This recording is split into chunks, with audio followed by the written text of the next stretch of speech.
The Return of the Dragon King. One quiet evening, I stood in my backyard, deep in thought, as I observed my beloved field that I had seen so many times before. This time, there was something extraordinary in the air. A fiery gaze caught my attention, initially just a mere shadow, winding and circling in intricate patterns, and then two brilliant eyes stared straight into my soul. At first I couldn't make out what it was. It wasn't a human nor an animal. It was something entirely different, a dragon. In that moment, I knew this was something more than just a sight. Suddenly everything else around me altered. The air grew heavy, the ground began to wet, and I found myself standing on a battlefield, surrounded by a group of soldiers, covered in sweat, mud, and fear. To my left stood a man wearing royal armor, whose eyes met mine and whispered, "Your first time, right?" My voice was trembling. "Where am I?" He seemed to be smiling softly. "In the same place where I once stood.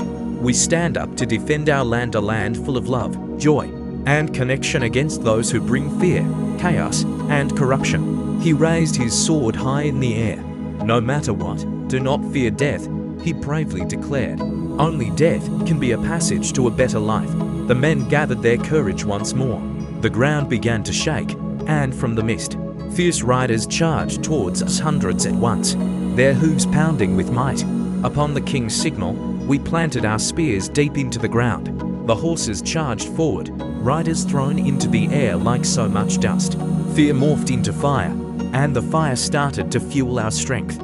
We slowly gained ground, until a trusted ally turned out to be one of our most insidious enemies for gold. The king had to retreat, with just a handful of men survived.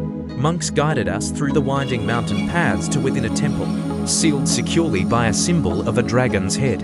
An old and wise priest smashed the seal with his staff. Within the temple stood a massive pyre. The king turned towards me. "This is my path," he said matter-of-factly. "You must remain calm. You must observe." He stepped onto the wood, and the monks lit their torches. The flames began to lick along his armor like a fiery embrace. His eyes locked with mine, and he whispered, "Keep watching, for only through your silence can I come back to life once more." The temple groaned, and the fire crackled. From the ashes emerged a glowing egg that cracked open, revealing a dragon soaring higher than I've ever seen before. With a primal roar, it erupted through the roof, tearing it apart like a fragile offering without harming the men in the temple. From the sky, it spread its wings, breathed fire upon the enemies, and bathed everything born of fear in a gentle cleansing. Then it turned towards me, one glance, one deep breath, and in that moment, I was once again back in my backyard,